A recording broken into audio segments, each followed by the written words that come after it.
Divine connection என்ன பண்ணும்னா உங்களை இம்பாசிபிள் பிளேசஸ்க்குள்ள கொண்டு போகும். யாராலையும் உள்ள போக முடியாத இடங்களுக்கு கர்த்தர் உங்களை கொண்டு போவார். அது கர்த்தருடைய தயவு. ஒரு பேலஸ்க்குள்ள, ஒரு அரண்மனைக்குள்ள யாருமே போக முடியாது. குவாலிஃபிகேஷன் இல்லாம யாரும் போக முடியாது. ஆனா கர்த்தருடைய தயவு என்ன பண்ணும்னா உங்களை அந்த இடத்துல கூட கொண்டு போய் நிறுத்தும். இந்த தேவனுடைய வசனம் சொல்லுகிறது, எஸ்தருடைய லைஃப்ல அவள் ஒரு சாதாரணமான ஒரு மனுஷியா இருந்தால் அவளை விட அழகானவர்கள் இருந்தா. நிறைய பேர் நினைக்கிறாங்க எஸ்தரை அந்த ராஜா சூஸ் பண்ணது அவ அழகா இருந்தா. அப்படி கிடையாது. 100 பேருக்கு மேல இருந்தாங்க. ஆனா எஸ்தரை எப்படி அந்த ராஜாக்கு கண்கள்ல தயவு கிடைச்சனா கர்த்தருடைய தயவு அவ மேல இருந்தது. கர்த்தருடைய தயவு உங்க மேல இருக்கும்போது நீங்க ஸ்பெஷலா இருப்பீங்க.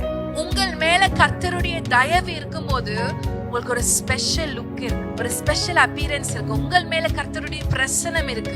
மோசே கர்த்தரோட பேசும்போது அவன் வெளியில வாரான். வெளியில வந்து ஜனங்களோட பேசும்போது அவங்க பாக்குறாங்க, என்ன மோசே உன்னுடைய முகம் பிரகாசமா இருக்குது அப்படின்னு சொல்லி. கர்த்தருடைய வசனம் சொல்லுது, ராஜாக்கள் மத்தியில உன்னை உட்கார வைப்பேன், ராஜாக்கள் உன்னை தேடி வருவாங்கன்னு தேவனுடைய வசனம் சொல்லுது.